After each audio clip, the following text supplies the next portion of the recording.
Get Gutsy, episode number 147 with Pratima Aravabhoomi on Make a Decision. Welcome to Get Gutsy.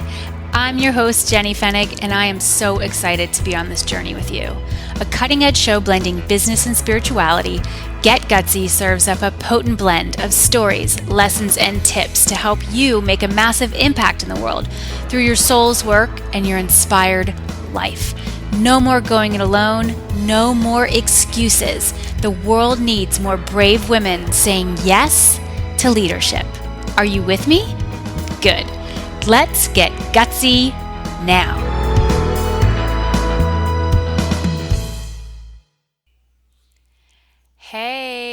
Hey, Jenny here. How are you? Get gutsy time. Let's go.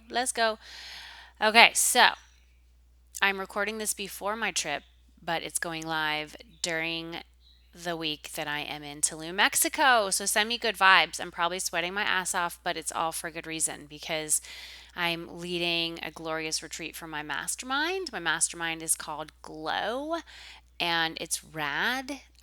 There's just nothing else like it. Oh my gosh, there's nothing else like it. And if you want to get on our wait list, you should. Glowmastermind.com. Hop on it. Ideas are percolating for my next cycle. Yeah, totally. Glowmastermind.com. Get on our wait list and I will let you know when we open up applications. Okay, it's a chance to work with me closely as we carve out the next level of your work and what your message is and how you're serving and what your offers are and how to embody this energy of a gutsy leader of wisdom. That's what GLOW stands for, by the way. It also stands for Gorgeous Ladies of Wrestling. If you watched that show in the 80s, I know Netflix has a wonderful show that is about that show being created. And I caught the first two episodes, which are fabulous. And I want to watch more. And I'm hoping that maybe I'm able to now that when this goes live, I will have been away from home for a little bit, doing some traveling and business trips, and now leading this mastermind. So maybe I caught some more Glow episodes. We'll see. So, yeah, today is a good one.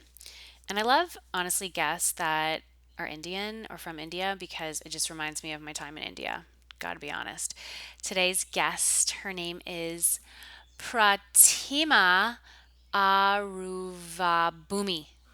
It's a tough last name to say. I got Pratima down, but Aravabhoomi, woo, I did it.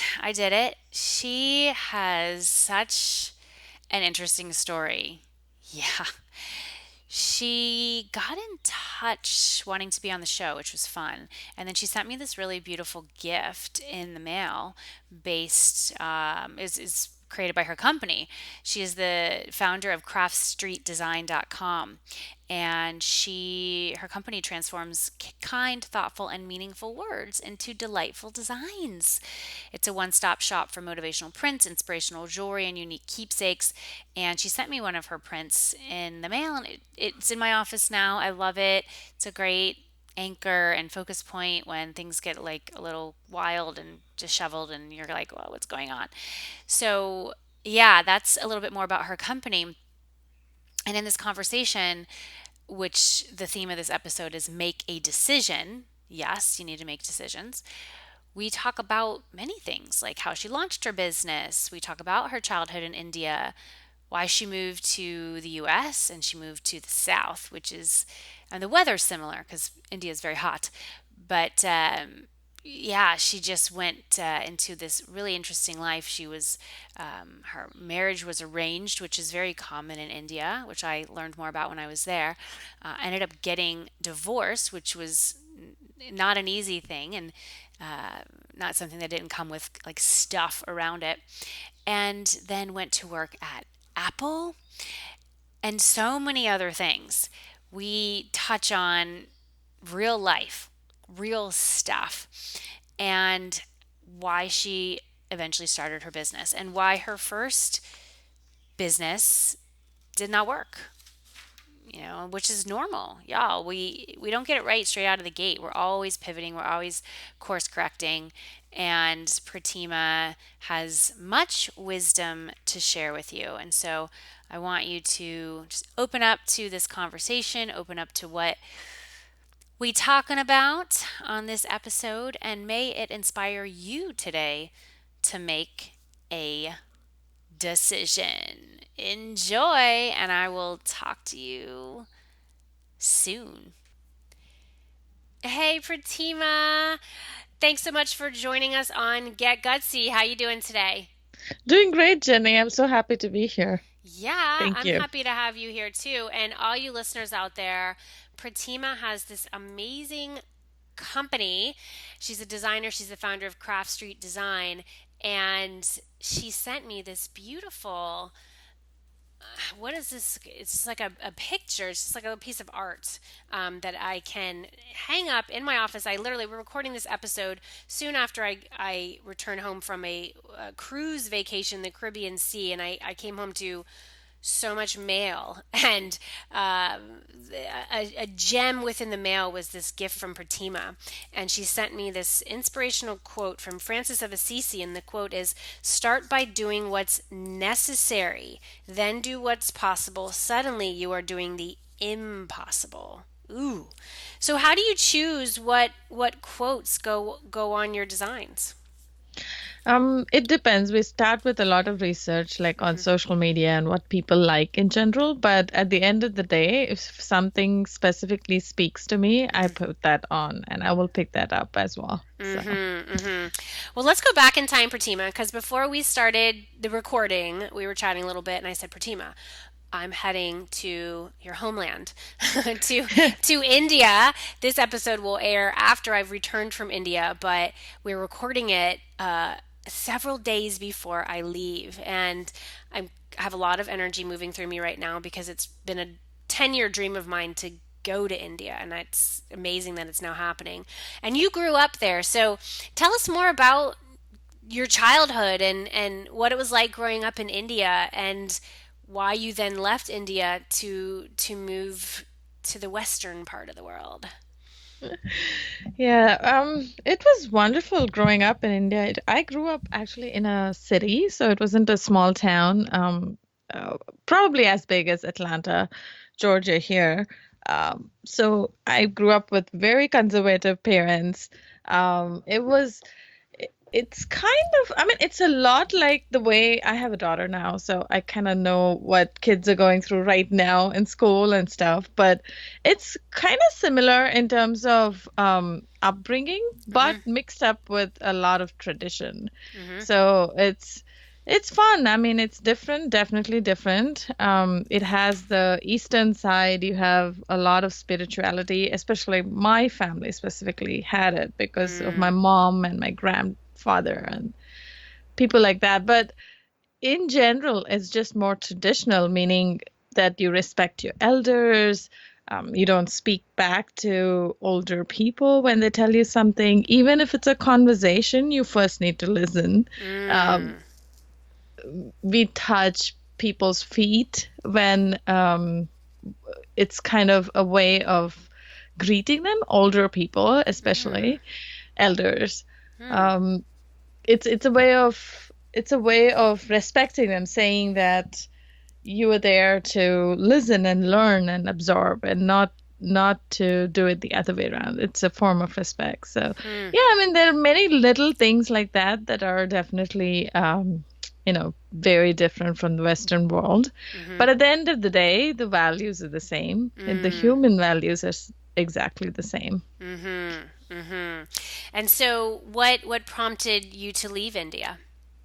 I had an arranged marriage and I got married right out of college. Mm-hmm. So at 21, I got married to a man living here, in Indian man working here. So Mm-hmm. that's why I left India and I came here. Um, it seems like a long time ago now, but I moved to actually Atlanta and then to Alabama. So yeah, it was a very different environment for me specifically. Even though I could speak English, the toughest part was to follow English here, Mm. especially when people were speaking Southern, and are they speaking English? They are speaking English. That's so funny. Yeah, it doesn't always seem that way because yeah, I hear you. I grew up in the South, so I totally know what you mean.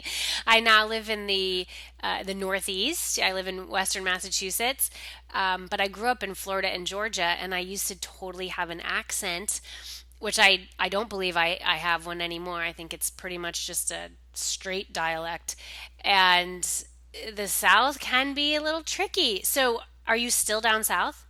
No, I'm not. Now I moved to California. I'm in Cupertino now. Okay, okay. So you did Atlanta and then Alabama. Okay, you were total South.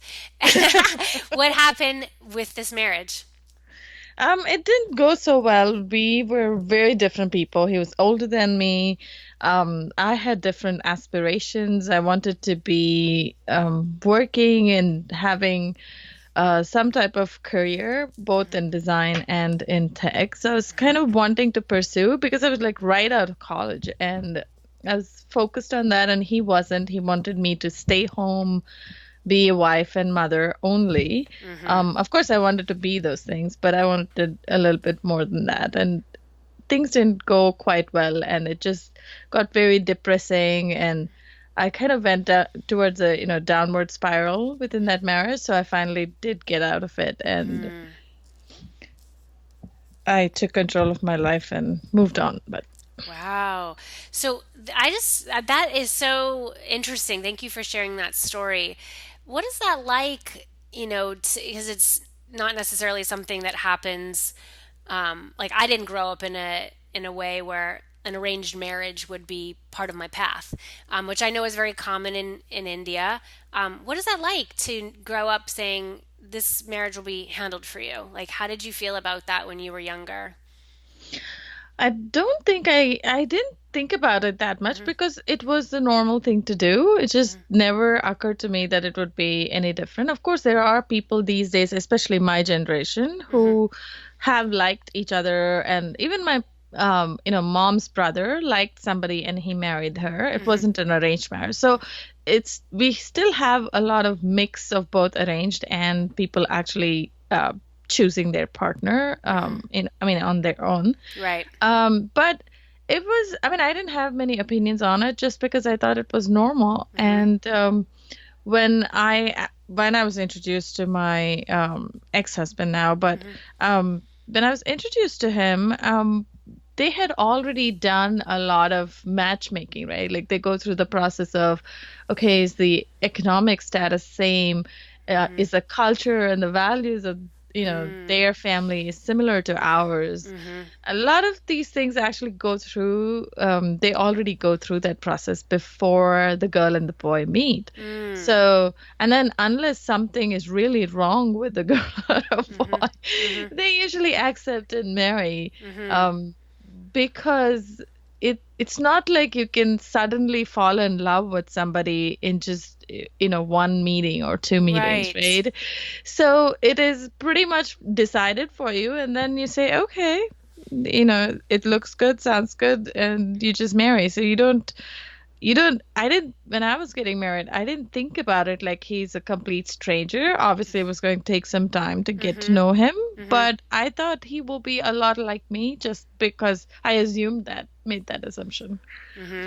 Hmm. Um, but of course, I know better now, but I was also very young, so it was, Right. my views on marriage were different. Right. Right. And how was like that getting a divorce? Was that easy to do? Was that not easy to do? I mean, it's common here in the United States, but within your culture and those traditions, how did you navigate that? It was tough. I mean, a lot of people back home did not approve of it, including my parents thought I was just going to get back with him at some point. Hmm. And it was like, especially in an arranged marriage, it's Hmm. like you're trying to convince both the families that this Hmm. is the right thing to do. It's almost going against all these people Hmm. because they believe that that there shouldn't be a divorce, or a marriage should never break up. Hmm. So, I mean, it is like fighting a uphill battle Right. because you don't have much support I mean, Hmm. especially in the time when you yourself were questioning yourself, and you have no Right. idea whether you're doing the right thing, Mm-hmm. or your life is going to be any better Mm-hmm. after a divorce. You have no idea. But so Right. in that moment, it seems like a lot trying to go against the grain, and you're at risk of losing all your relatives, everything you've known. Even though I'm like, a whole bunch of miles away from them, it's Yeah. still it's what you've grown up with, and you Mm-hmm. think that that's all you have, right? So it's a choice you have to make as to whether they come around or not, that Mm-hmm. you were okay with your decision. So yeah, I mean, it was tough, but I managed it. And what was it that you knew? Was it just like, did you have like an inner voice, an inner knowing that just said, Pratima, there's more than this. You deserve to listen to, like, how did you get that courage to follow the nudge? In my case, I was going through so much that my life had become quite miserable for me. On a daily basis, I wasn't accomplishing anything. I was Mm-hmm. just feeling like I was a nobody. And I mean, I Mm-hmm. had gone through a terrible time. Mm-hmm. Uh, Granted, it's kind of self-inflicted in a way, in the sense Mm-hmm. that you're creating a bigger than life situation in your own mind than what it actually is. Mm-hmm. And because of that, I think I reached a point where I said that this is not the life I want. Mm-hmm. And there is just nothing that can be worse than what I'm going through right now. I mean, Mm-hmm. I had gone to my lowest point of even taking my own life, and Mm-hmm. I had gone so low. So I felt like I mean, nothing can be worse worse than this. It's going to be, I mean, whatever happens after the divorce, or after I try to Mm-hmm. take over my life, it doesn't Mm-hmm. matter, because anything will be better than this. So I had Right. reached that like total lowest point where Mm-hmm. I didn't have anything but to motivate myself. Right. So, Right. It was kind of like yeah, just that moment where you said the only way to go from here is up, because you'd had that low moment. Okay, and so you go through that process. At that point, were you living in Alabama? This is really interesting yeah. to me.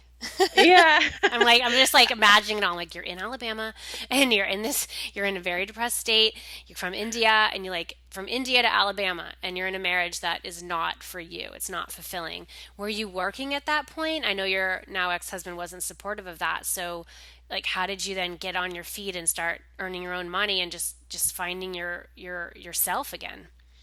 I wasn't working. I haven't worked since I left college up until that point, and Mm-hmm. 8 years, almost 9 years have gone by Mm. since I came to the United States by this time, Mm-hmm. and I haven't worked. I haven't even waited tables. I mean, like, I have never Nothing. worked. You So, have like no job history, no employment history in the United States.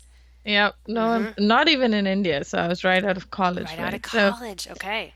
So yeah, I mean, it was tough. After I decided that I was going to live on my own, I started applying, and I started trying to see if I could get a job, and Mm-hmm. I started training to get into tech, and I have a bachelor's in computer science, so I decided to go that route. I was already freelancing Mm-hmm. on the Mm-hmm. design side, Mm-hmm. but because I had finished master's in design at the school, so I was doing a bunch of different things, but I didn't really have an actual job that would pay the bills yet. So it Mm-hmm. was something I had to work on, and it took a while. I got a job at CDC, and they rescinded the offer because Mm.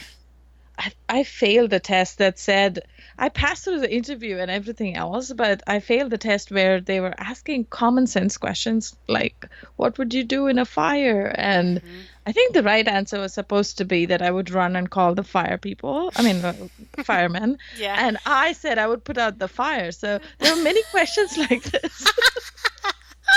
Uh-huh. I mean, it was hilarious, right? I mean, you would think that what is the big deal if I put out the fire? Obviously, they didn't look at it that way. I mean, you're not They're like, qualified to do she's too that. much of So, a risk taker. Yeah. Uh-huh. That you're an entrepreneur. Exactly. You're like, I'll just put it out. What's the big deal? Uh-huh. so yeah, I mean, I didn't get that job, and by this time I had moved out thinking that I would have the job, and then after that, it Ah. took me almost 8 months before I got employed again into corporate. So, I mean, it took a while. It's not, it wasn't easy, but I finally made it after just about probably 160 or 70 interviews later. Oh, Did wow. get the job, yeah. And then I've been in Wow. corporate and then moved on to entrepreneurship a little later. Okay, okay. So a lot of our listeners are in that place now where they are, in some kind of corporate position, institutional position. They've experienced success. That was my background. I was a New York City corporate girl. I thought that's what I wanted, right? I didn't know about entrepreneurship. Like, I didn't know that existed. And so I just followed what I thought was the successful path, which was to, go get this job at a company who would pay me every 2 weeks and give me projects, Yeah. and it was fine. And I learned and I grew and I traveled and met interesting people and had deadlines and pressure and all that. And then eventually found my way into entrepreneurship because I really realized that I had gifts that were outside of like that traditional realm. So how did it go for you? Like how many years were you in corporate, and what gave you the idea to jump ship and go out on your own? I think I thought I would be happy in corporate because I was working and it was great for the first few years. I was in corporate from like '07, Mm-hmm. 2007 timeframe, which was exactly when the recession started, by Yep. the way, Mm-hmm. which is why I think I had so much troubles getting a job. Yep. But that point on, I was working all the way till 2013. Okay. I was still in corporate. So, Mm-hmm. and then my last job was at Apple. So I was really, really thrilled about being there from Uh-huh. a design perspective Yeah. and all of that good stuff. But Mm-hmm. I didn't have the job satisfaction that I thought I would have while being Interesting. there. Interesting. Yeah, isn't that a bummer? When you think you're like, great, I got the dream job and I'm going to work on these amazing projects and I love their products, and so why wouldn't I enjoy this position? That happened for me a few times in my corporate life too, where I had very well-known companies that were my clients, and it left something to be desired. I Yeah. just, and it was for me. I wonder how it was for you. I was kind of, it was like blindsided by it. Like, I just didn't think that would happen. Expected. Yeah. No, I'm kind of like, I made it. Like, this is what one does. And then I'm here and I'm not happy. What's wrong with me? What did you go through when you were at Uh, Apple and it wasn't what you thought it was going to be? Absolutely. It was the same feeling, Jilly. It was I mean, you're thinking that, and plus, even when you tell somebody that, I'm working for Apple and I'm not happy, they Mm-hmm. look at you funny, and Mm-hmm. it's a feeling that you cannot explain to someone else, but you just know that something is wrong. It's not right for you, and you start to wonder, is it me? Maybe I am doing something wrong. I don't fit in corporate because I'm not doing it right, or I'm not communicating something, or I mean, you start to question your own ability in terms of where you need to go and where you are. And it's completely unexpected, as you said, because Mm-hmm. all these years you try to accomplish something, and when you do, it's not what you expect. So Mm-hmm. it's funny that way. Same Mm-hmm. feeling. But yeah, I mean, I just decided that the corporate wasn't for me. Eventually, that's what I figured out. And Yes. yeah, Yes. I honestly feel like it just further validates that point that, you know what, you could go work for the coolest company in the world, and you did. uh, and it's just not, that's not the environment for you. And more so than that, like, your gifts, you were meant to do something else. Like, your mission was different than what that environment can offer you, what that system can offer you. And so, for those of us who are wired to be entrepreneurs, who are wired that we have these creations inside of us, that we have these messages, these missions that aren't going to be fully realized if we're playing by somebody else's rule book, you know? Mhm. And we're really helping to further somebody else's mission, then then we really just know I've got to figure out this whole work for myself thing.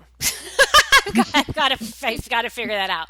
So how did you make that pivot, and did you go right into craft street design from Apple? I started working on a side project at that time. It was called Canvas Rugs, and I started painting floor cloths. And I was trying to get the business up and running. And I just started it because I knew how to paint. That was my only reason. I didn't think it through as much. And because of that, there were many other reasons why it didn't work out as well. But because of that, it didn't quite work out. I never actually made a sale. So I was never in business truly. So I don't call it a business. But anyway, so I started that while I was at Apple and it didn't quite work out. And when it didn't work out, I started to think about, okay, why, what went wrong, one thing, and then why did I start this business?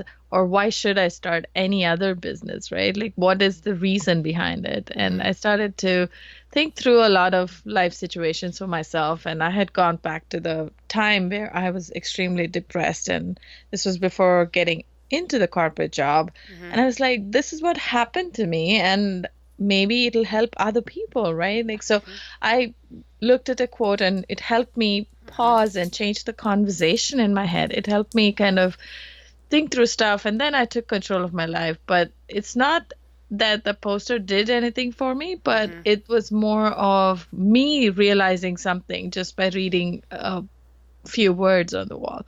Mm-hmm. So I, after that, I thought maybe that's what I should be doing, designing words into designs and to see if it'll actually help people and see if they will like it. Mm-hmm. So after that, I went into a process of figuring out if the product will sell and all of that good stuff. Mm-hmm. But basically, it was about finding my why. And it took me, I think I went in a very roundabout way of getting Mm-hmm. there Mm-hmm. after, especially after failing at my first little side gig that I thought I had a side gig, right? So, Right. anyway, so yeah, I mean, that's when I started thinking about it as to having a reason, having your reason, I think helps a lot to make that switch. And that's Mm-hmm. what helped me. And I started Craft Street Design in 2015. Mm. Yeah, and then after that, within a few months, even though it wasn't actually paying my paycheck, it wasn't Right. making enough to do that. I Mm-hmm. made that switch because I knew that it would work out and it would just all be okay. But I wasn't that confident at the time of making the switch. It was a risk in my mind, Mm-hmm. but I felt very strongly about doing it and I went, took it. Love it. Love it. Yeah, I'm on your site now. Y'all you have to check it out. Craftstreetdesign.com. So beautiful. You have a lot of different products, jewelry, mini prints, wood blocks, custom gifts, frame prints, all of that. How have you developed the line? Like, how is it just customer request, your own interests and desires? Just talk about product designs. So in my case, I'm my own customer, right? Right. I do use them all over my house and where I sit to work. So Mm-hmm. so Mm-hmm. I'm my own customer in my own way. So because of that, I can kind of figure out, okay, what would I want? And I start there. Mm-hmm. But at the same time, we do test on marketplaces. We do Mm-hmm. a lot of feedback from customers and Mm-hmm. we kind of go through the process. Mm-hmm. And now we have a lot of data in the back end. So we kind of look at that as well Mm-hmm. as to which way the customer would lean. And we kind of make those predictions now. But when I Mm-hmm. started, it was mostly feedback from marketplaces that helped me Mm-hmm. uh, go in the direction. If something wouldn't sell, then that's what we would make note of and just move on to the next product. So it Mm-hmm. was just a lot of trial and error in the beginning. Right, and not taking things personally. that's Yeah. that's my own contribution there. That that that we just have to keep going. You have one quote on your site that I loved. See if I can. I think it was Thomas Edison who said, "I failed my way to success," and I was like, "Oh, that's so good." Yeah, I failed my way to success, Thomas Edison, and I just want to make note of that for our listeners who are failing their way to success. But for especially for women, which is the vast majority of our audience, we attach shame to failure. Like that there's something wrong with me, or I'm not smart enough to do this, or a real business owner or a real entrepreneur or coach or whatever you are, wouldn't have this quote failure. They wouldn't fall in this hole or have this challenge. Whereas when you're really in the trenches and you're showing up every day and you're putting your work out there and having sales or not having sales or just stuff, you're gonna realize like this is an intense game. Yeah. And I just want our people to take that in so that when they're starting to feel the intensity and they're having to make a lot of decisions every day, and some of them feel big around team, around launches or technology, or starting a new product line or discontinuing something, saying I'm not going to do that anymore, I'm moving into this realm, that this is what it is, like this is what it looks like, this is what it comes with. So what would you say, Pratima, have been your biggest lessons learned as as an entrepreneur and as the founder of Craft Street Design? I think first one is to have a plan, Mm-hmm. have a specific plan. Have trying to do like 100 marketing methods is Mm-hmm. not a plan. Mm-hmm. So trying to figure out your audience and try to have a business plan around it. So when I say business plan, I don't mean like a 20-page summary of, what you would submit to a SBA for a loan or something.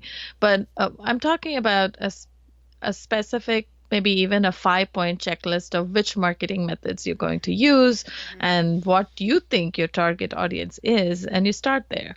Mm-hmm. But you have a plan and you go from there. And when the reason for that is being able to switch out the marketing method when something is not working. Mm-hmm. Um, and your direct measure is sales. So you have to be tracking sales, whether that's a product or service or what. Mm-hmm. I mean, if you're in business, you've got to be tracking sales. So Absolutely. those two are, I think, extremely important. And being able to make make a lot of trial and errors, because just because a marketing method worked for somebody doesn't mean it's going to work for you. And Yes. sometimes that's just the way it is. And that's Yes. what's exciting about entrepreneurship, and that's what's annoying about entrepreneurship. So That's the it's both truth. ways. Yeah. That is the truth. Annoying is a great word, or you just like, oh, well, and I think that's the challenge, especially when you're online and, rah rah for the internet. It connects so many of us, and yet it can be an annoying place to hang out because you're looking around going, wow, they just knocked it out of the park with that launch, with that marketing method. Like they were just doing X, and so you're thinking, well, I'll just do X and I'm going to get the same results, and then you don't. Yeah. And you're going, I don't understand what happened.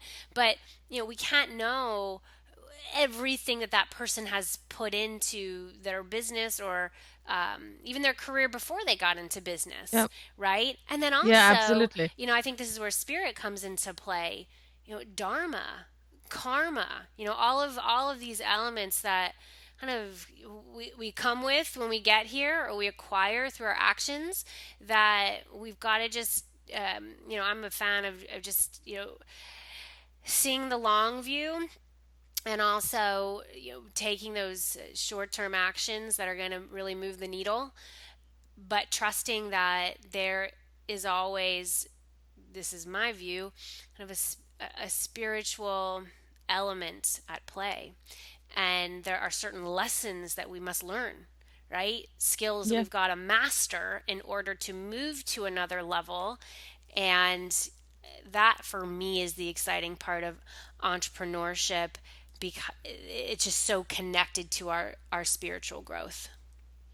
Yeah, absolutely. Every life, I mean, coming from Eastern philosophy, I kind of believe that Hmm. you have more than one life. And Yes. so because of that, every life is a lesson, and what you're taking on as an entrepreneur or whatever venture you're choosing, it's really there to teach you something. It is, I don't think the energy around you is just about making money, because if it was, then you might have stayed in corporate, right?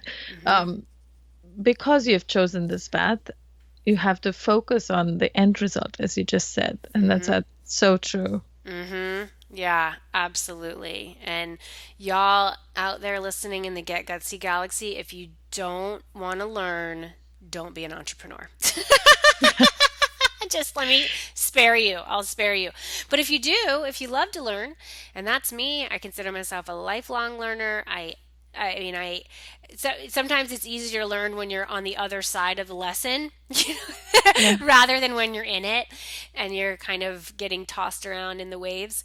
But it is such an exciting thing just to show up every day and say, wow, what am I going to learn today? And often we're making really split second decisions. Like, especially in this realm, I find that opportunities just all of a sudden they're here. And it's like you didn't really get a warning that it was coming, but you're going, oh my gosh, I'm looking at this opportunity. And yeah, I've gotten really good at being able to decide yay or nay. Am I going in or am I not going in? And I learned that, you can ask questions and get clarity around something so you can go in eyes wide open as much as possible. But that's a really great skill that I believe entrepreneurs need to have, is the ability to make decisions and make those decisions rather quickly with as much data as you can collect, knowing that you're not going to have 100% of all the details. So how have you, had to pivot and make evolutions and moves over the last few years of growing your business, Pratima? It depends on the situation. I think excuse me, it was different at different times. When I had to make a decision about leaving my marriage, it was mostly intuition, and I decided that fear was motivating me. But Mm-hmm. when it comes to things like which product is going to make it, Mm-hmm. which design should we work on this Mm-hmm. week, Mm-hmm. it is mostly about getting data. If there Mm. is data, it is the easiest way to make your decision. And you Mm. can still be wrong. It doesn't assure you a success, but at least it increases your chances of success. Mm-hmm. So when you have data, I go by that. But there are times that I've gone against what data was showing, and because I strongly felt that Mm-hmm. it would fit. Mm-hmm. So I would say it really depends on what type of decision you're making. But at the end of the day, whatever it is, I think the most important thing is to make a decision and just execute it. And if it doesn't work out, just redo it. It doesn't matter, because Mm-hmm. it doesn't matter which one you pick. You just need to do it. Do it. Mm-hmm. Exactly, exactly. So how do you raise awareness for your company? Like, how are you driving traffic to your website? What techniques are working for you? Right now, we're using influencer marketing. We run Pinterest ads. Mm-hmm. We also run a few Facebook ads, and Mm-hmm. we're working on email marketing. It's terrible right now. So we're kind of working on that. Mm-hmm. There are a bunch of different strategies we're using right now. Some are working, some aren't. Mm-hmm. Um, Being an e-commerce company, Pinterest ads are working really, really well right now, Mm-hmm. and they're very cheap right now. So Mm-hmm. it's exciting avenue at this point. But in general, influencer marketing has been working for us from when I have started. Cool. So that's like being on podcasts, just developing relationships with people who have audiences. Yep, that, Mm-hmm. and also reaching out to social media influencers Yeah. like Instagram, people who have large followings or Got it. relevant large followings is the catchword, but Uh-huh. but yeah, I mean anybody who's got an audience, pretty much. Uh-huh. Okay, those are some good ideas. You listeners out there, how can you develop some of those partnerships? The Pinterest ads is an interesting idea. What other, like, you're obviously an e-commerce company, so it works well for you. Are there other types of companies where you see that working well for? Because, Facebook ads are great, but they definitely aren't cheap. Yeah.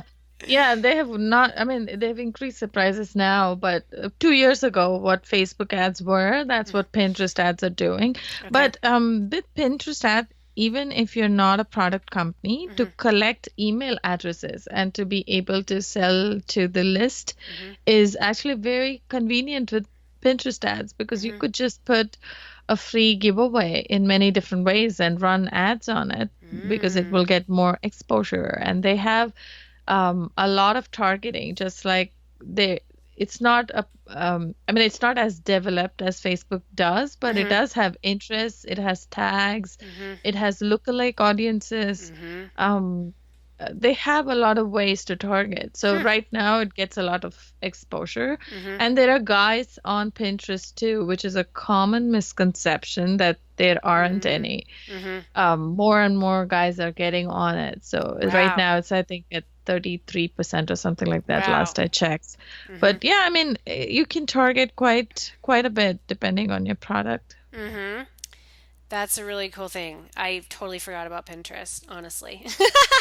I get overwhelmed with just all the options that are out there that I tend to just hang out on Facebook and Instagram. Facebook is a much bigger platform for me. We've invested, quite substantially in Facebook ads, but I haven't really considered Pinterest ads. But that's cool, y'all. Get on it. Get on it and get on it while the going's hot. Ooh, that's really exciting. So, what are you most looking forward to as we're here in 2017? Do you have just different products that you're going to be coming out with, projects, personal things that you are just feeling pumped about? This year, we're actually going wholesale route. So we are in Mm. a bunch of retail stores already. We are in, I think, Ah. six right now across the country. So we're looking forward to having more retail partners this year. So Hmm. very exciting. So we can see your stuff in a store. Yep. What kind of stores? Who are some of your partners? So there is this gift shop called Sublime Gifts in Seattle. Mm-hmm. And then there is another one in Texas that's our stockist right now. We're just talking to them. Mm-hmm. But yeah, I mean, most of paper and gift stores are what Yeah. are carrying our products. Uh Yeah. huh. Those are my favorite stores. I have a thing for paper. I really do. Because it's like a dying breed. I'd never want technology to replace paper. I really don't. I don't think it ever will. This common thing that, when we started using a lot of digital products and being able to download, Hmm. people thought that nobody would print them Hmm. anymore. Hmm. And on the contrary, usage of paper has actually increased, Okay. and which is weird because you would think that everybody would have PDFs and they would just never print it out, but that's not Right. true. That's So, not true. Okay, good. That's good to know. I'm still that person who wants physical books. I want the paper books. I don't own a Kindle. I don't want a Kindle. I love my screens, but I don't want to have too much screen in my life. And so, for everybody who's listening, if that's you too, just be mindful. I was just coming back from this vacation, Pratima, and this is just kind of like a side road to travel on, but there are so many people who are even on vacation like so connected to their screens, and we're kind of losing some of that human touch, just that connection where you actually talk to each other and look at each other, hold something in your hand. And that's the neat thing when I received this beautiful piece of art from you, this quote from Francis of Assisi, just the way it was packaged, and there was a little card for me on it, and it makes me feel something different than when I'm just looking at that image on a screen, right? There's I don't know, because you're into technology, what data even is around that or research, but I could be reading something, let's say on Facebook, and someone will share something very personal, like a family member has passed away, and you'll feel it for a moment, but you can just scroll on. yeah. Whereas if you were to receive a card in the mail about that, or read a newspaper, you're like, oh my gosh, so and so's father passed away. You'd be, because I think you're feeling it in your hands, it's like on your body, it's on your person. There's a different kind of impact, and that's really, it's a piece of my message that I want to get out there, especially as I have kids, and we don't have them growing up with iPads and iPhones and all that. We're just like, just be in the world, just be in the world and hold things and touch things and know how to talk to people. I want, all of us to really be mindful about, yes, tech is great, and that's how you and I are talking right now, Pratima. It's how we are connected, but let's never lose that connection that we have to people, and to send things, in the mail, or to receive these gifts, which is very much what your company is all about. It's like real tangible things that you can hold. Yeah, absolutely. It is all about the human connection. Tech is perfect because it's convenient, but Hmm. at the same time it does not let you use all of your brain, if for a lack of better word, in the sense that when you engage more senses, Hmm. you end up using a lot more of your brain. And that's Hmm. why when you touch something, Hmm. when you hold it in your hand, it has more emotional connection to it as well, because now you can see just like you would on a screen, but you're Hmm. also touching it. You're smelling the Yes. paper, so you're engaging all your senses, and because Hmm. of that, it has a higher impact, and that's why Mm. we we feel all those things that you just described. Hmm. And at the end of the day, it's just human to want that connection. Exactly. So let's be humans, everybody. Let's really. I mean, I think I'm kind of saying that jokingly, but I'm serious, because I feel like Yeah. sometimes I'll go into a place, like I was on that cruise for a whole week and I chose not to go for the Wi-Fi package. Like I just didn't want that, and I could have. And again, a lot of people are just still on their phones. And I go to the airport. We're flying home. We get off the boat and we go right to the airport. And I walk into the terminal. It's like no one's looking up.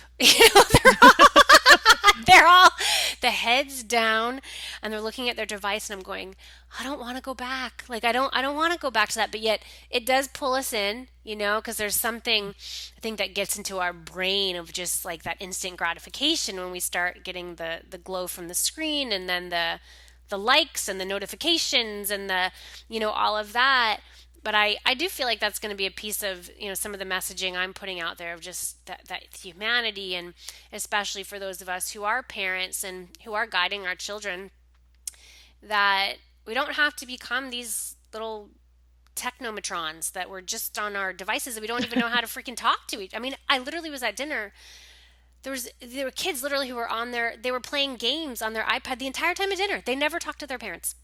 it was it was bizarre to me. It was just, I don't want our world to turn into that. I just don't think that good things will come of that. Yeah, I agree. Me and my daughter talk a lot.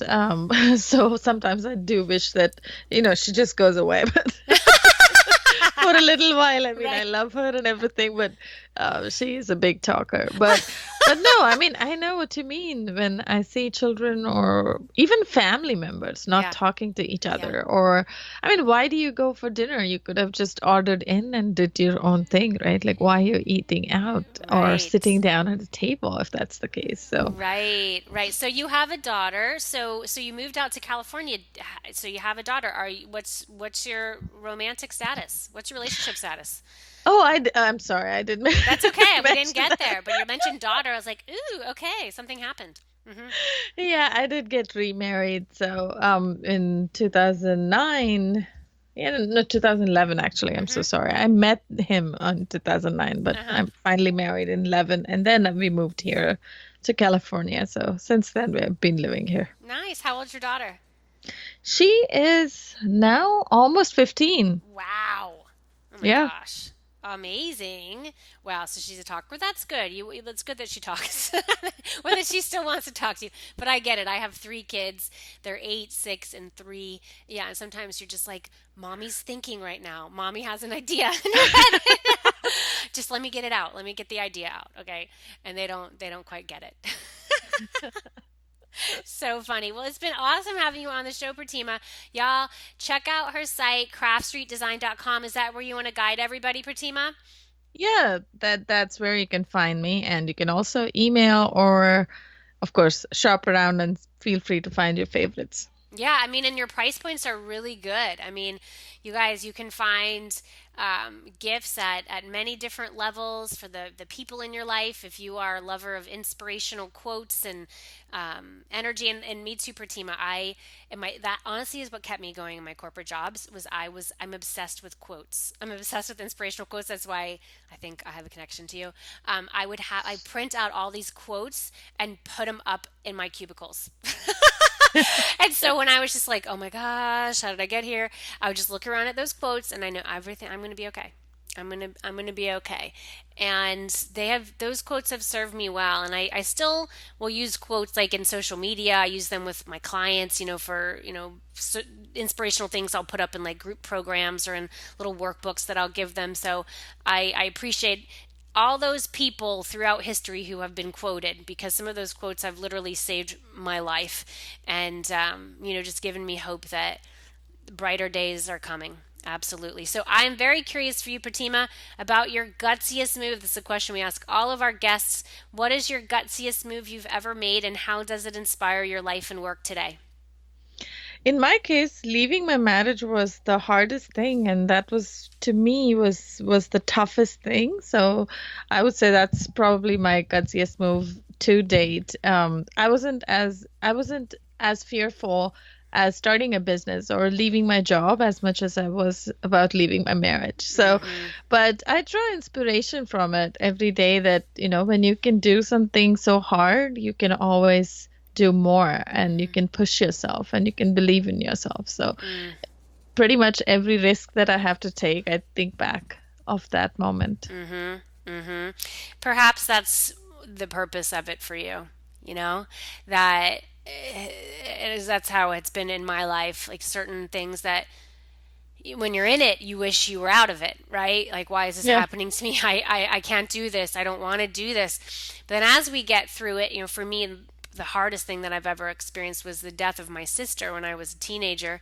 And, that was over 20 years ago that I went through that. And every day I draw from that. Every day of just knowing that I'm going to get through this. And more for me, it was like when I was in the job that wasn't fulfilling, or when I was in situations where I said, this doesn't feel right. This can't be it. This can't be it. I would go back to that going, my sister was a 12-year-old girl who died from cancer. I'm still alive. I'm still here for a reason. I'm not just going to go through the motions and put myself on autopilot. I believe that every day is a gift. And so, for you, it was being in that marriage that wasn't a fit. And then it gave you the courage to continue to do hard things because you can.